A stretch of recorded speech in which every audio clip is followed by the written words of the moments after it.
Minority Leader Senator Risa Hontiveros as of the moment. And online, I forgot, online is Senator Cynthia Villar. And we show on the screen also the video feed of Senator Cynthia Villar. The chairman will now deliver his opening statement. Magandang umaga po sa inyong lahat.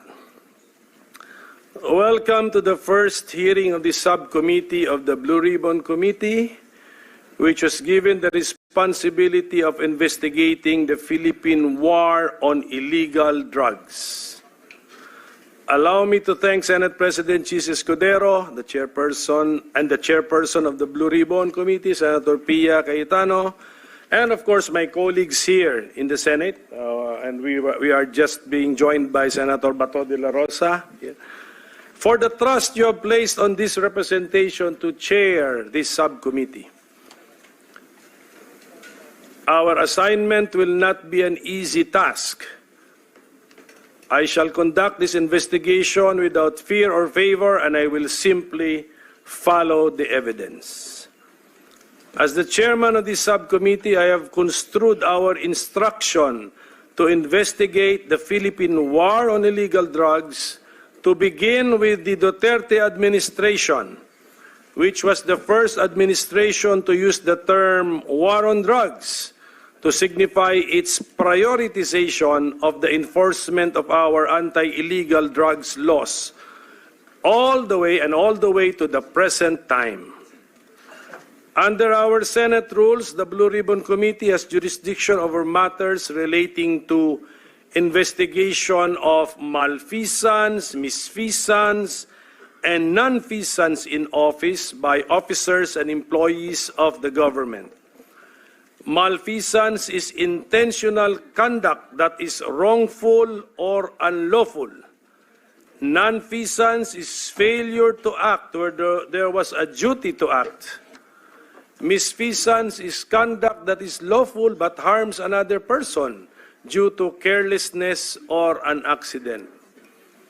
Therefore, with the permission of my colleagues, I want to start our investigation by examining first the Duterte administration's enforcement of our anti-illegal drugs laws. How effective was the Duterte administration's war on drugs? Did it follow the law and rules? Was it compliant with the letter of the Constitution as well as with the values and principles contained in our Constitution? I am thankful to the House of Representatives Quadcom because I believe they have saved us a lot of time with the allegations which have been made before them, many of which we can take notice of for being of public knowledge, a la judicial notice. We can take notice of the grievances of people. Our hearings will be an opportunity for those who have been accused of malfeasance, misfeasance, or nonfeasance, or even just put in a bad light to respond to the allegations should they wish to do so. These hearings will also give the senators a chance to find out more about how the Philippines conducts its drug wars, which is a matter of great public interest. Let us remember what the Constitution tells us. Public officers and employees must at all times be accountable to the people, serve them with utmost responsibility, integrity, loyalty, and efficiency, act with patriotism and justice, and lead modest lives. The state shall maintain honesty and integrity in the public service and take positive and effective measures against graft and corruption. According to a case by the Supreme Court, it bears to emphasize that public office is a public trust. Thus, public officers are exhorted to, at all times, serve the public with transparent accountability. So, let us all keep an open mind let us follow the evidence. With thousands of deaths caused by the Duterte administration's war on drugs, we have caused one death too many. Sobrang dami naman ata niyan para sabihin lamang na nanlaban lahat. We don't even have the death penalty on our statute books. And even assuming that we had this, the state would not have executed more than 6,000 death convicts in 6 years. No state with a conscience would have done this, and this would have merited international condemnation. Let us therefore answer the cries for justice from our people. Let us reform not just the Philippine National Police, but the entire notion of public service. Ang sabi, public office is a public trust. Ano bang ibig sabihin nito? We know that something is terribly wrong somewhere. Together, let us find out what and where. Let us be objective as we analyze our problems. And let us, as much as possible, be scientific or systematic as we determine our solutions and our way out of this difficult situation we find ourselves in.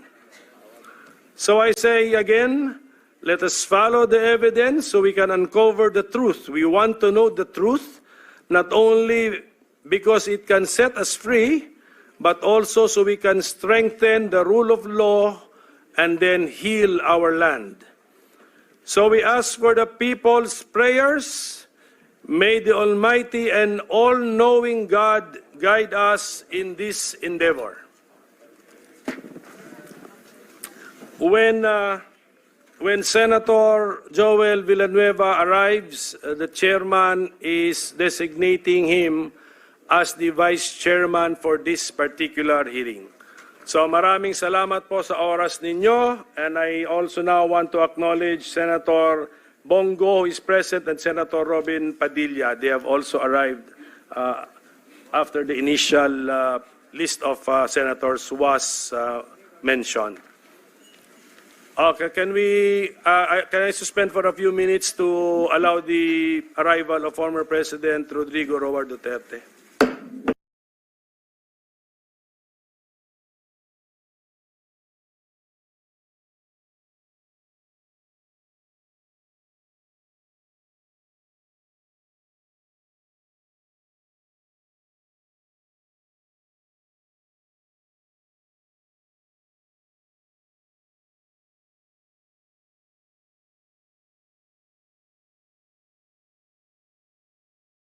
Will now allow his colleagues in the subcommittee to deliver their opening statements, and we will follow the order of arrival.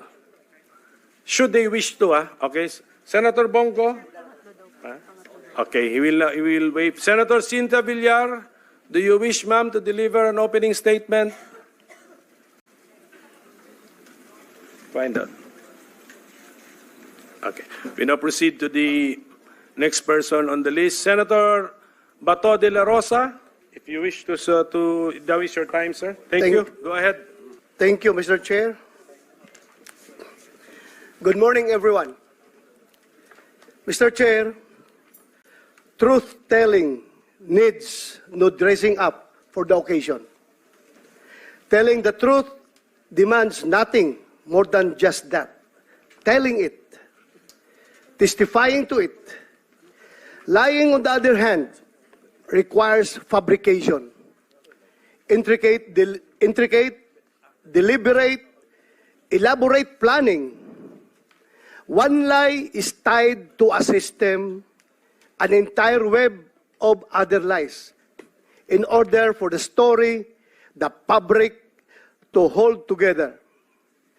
Nitong nakaraang mga araw, Mr. Chair, ako'y tinanong kung ano raw ang mga ginagawa kong preparasyon para sa pagdinig natin ngayong araw na ito. Ang sagot ko po ay wala.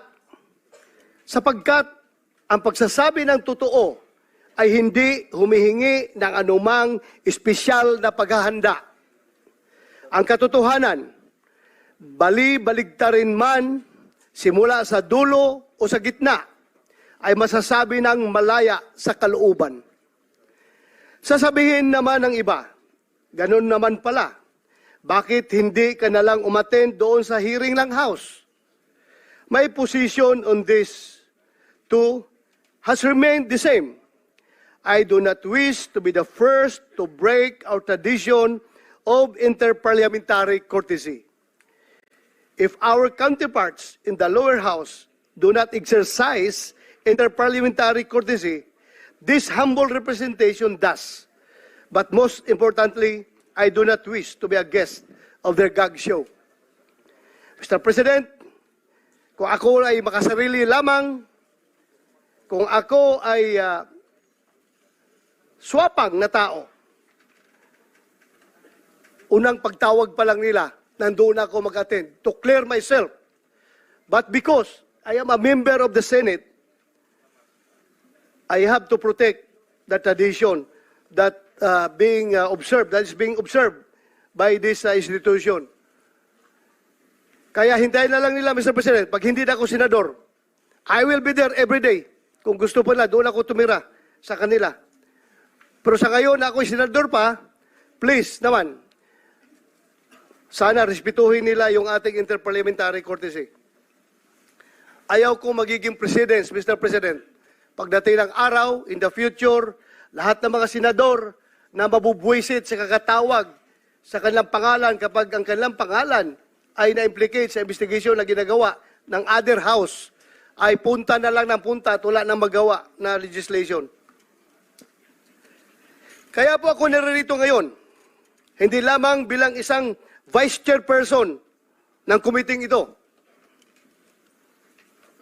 kundi bilang isang resource person. As a former PNP chief during the Duterte administration, I have been tagged multiple times as the face of the war on drugs. The same war on drugs openly supported by both the Senate and the House of Representatives, and of course supported by our people. Perhaps I am one of the best persons to contribute to today's discussion. I am here, Mr. Chair, to tell the truth, and as I do so, witness the web of lies come undone, one thread at a time. Today, I say duty calls. My duty to the truth and nothing but the truth. So help me God. Daghang salamat, Mr. Chair. Thank you, Senator De La Rosa. The chairman apologizes for forgetting our tradition here in the Senate that the Senate officers, when they are present, they are given priority in line, Mr. President, ladies and gentlemen. So, let me now recognize our Senate President Pro Tempore, Senator Estrada, if he cares to deliver his opening statement. Thank you, Mr. Chair. Good morning, Mr. Chair, my esteemed colleagues, and to all our resource persons, particularly former President Rodrigo Roa Duterte.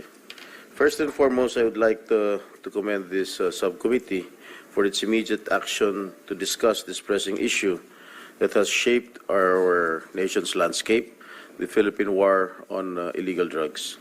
The War on Illegal Drugs campaign, which was started to fight the drug problem that jeopardizes our community's safety and well-being, has generated a lot of discussion about its strategies and ramifications.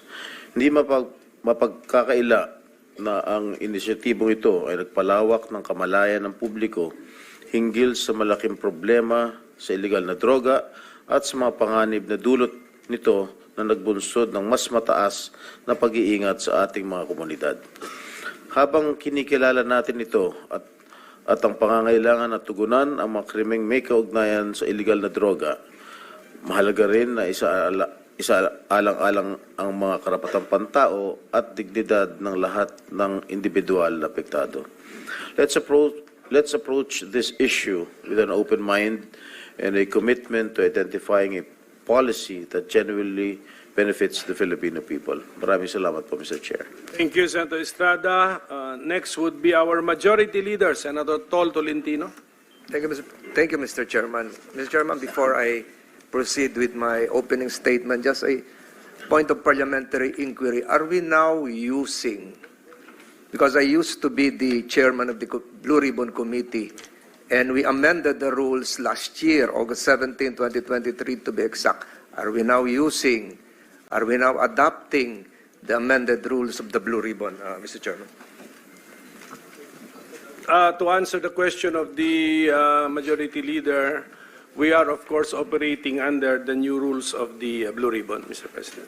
Thank you, Mr. Chairman. The reason why I asked the question is that because our jurisdiction is embodied in the new set of rules, the purpose of which is to define the limits of our power and how and for what purpose that power is to be used. Having said that, Mr. Chairman, I thank you for adopting the said rules. Gusto ko lamang pong idiin sa mga nakikinig po ngayon, lalong-lalo na po sa mga abogadong naririto, that you should have in your possession, or you must have probably read the rules that I've just mentioned. Otherwise, siguro yung mga kliyente nyo, hindi dapat kayo bayaran ngayon kung hindi nyo nabasa yung rules. No offense to the members of the bar present here, Mr. President. Mr. President, I have been studying meticulously long lines of cases, and it would appear that the morass here, Mr. President, of this Senate hearings motivation is probably understandable. There is indeed, to the minds of those knowledgeable in law, a seeming conflict between a presumption of regularity as to what this committee will be doing and the presumption of innocence insofar as the rights of those perhaps not yet indicted resource persons present here today. Mr. Chairman, balancing the general public interests as against individual rights is probably the duty of this committee, and that is your job today, Mr. Chairman. In proceeding with today's investigation, I have studied the long line of constitutional authority emanating from the Constitution to the recognition by the Constitution itself of the right of the House of Representatives or the Senate to formulate its own rules. And under our rules, a Blue Ribbon Committee was indeed established. And a Blue Ribbon Committee, just like any other committee, can delegate the functions of the said committee to a subcommittee. And that is what we are doing right now, Mr. Chairman, if I'm not mistaken. Again, the presumption of regularity is there. The constitutional chain of authority having been established is there. But what is now needed, Mr. Chairman, is for the committee to really, as what the